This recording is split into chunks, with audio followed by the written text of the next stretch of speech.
boy. Nuts. Si Eliak. Tutuwa mo muna.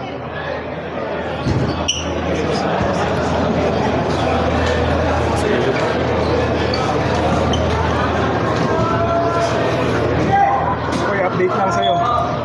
Update? Wala eh. Medyo di talaga kakayanin eh. So, nagkaroon ako ng nagpa-MRI kami kanina. Nagkaroon ng meniscal tear yung left leg ko. So ngayon, namamaga siya. So kailangan ko pa-surgery. So for the record, out for the Out finals na. Ilang months kaya yung recovery? Months ba or weeks? Months. Sabi ng team doctor namin, baka umabot ng 3 to 4.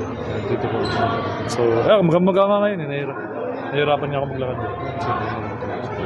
So, Ano yun? Parang wear and tear na rin siguro. Parang gano'n na rin. Tapos, hindi ko kasi masabi kung san basta nung time na, kasi yung feeling ko kasi nung last game, talagang may gumalaw talaga yung tuhod ko eh. So siyempre nakagamot kasi ako, so hindi ko masyadong maramdaman. So kinabukasan, doon na, maga na siya. Yun talaga. Naka-schedule ka na ba ng surgery?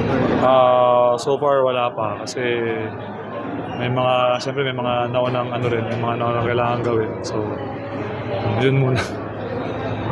Pero manonood ka pa naman ng... Manonood pa rin ako, yes. Yun na lang magagawa ko eh. So support them, kausapin yung mga players kung anong kailangan gawin, offensively, defensively, kung ano yung mga nakikita ko sa loob. So yun na lang talaga. Para kahit pa paano makatulong sa team sa mga players. Yung sprain mo, hindi pa okay? Oo, hanggang ngayon, magamaga pa nga yan. Nahirapan. Wala pa siyang masyadong motion. Medyo itim pa rin siya. Pero ayun, part talaga ng trabaho yun eh. Siyempre, once na mag-step ka sa court, it's a risk eh, diba? So hindi mo naman masabi na parang sinadya, whatever, aksidente. Hindi mo naman maano yung aksidente. Diba? So, talaga. Thank you.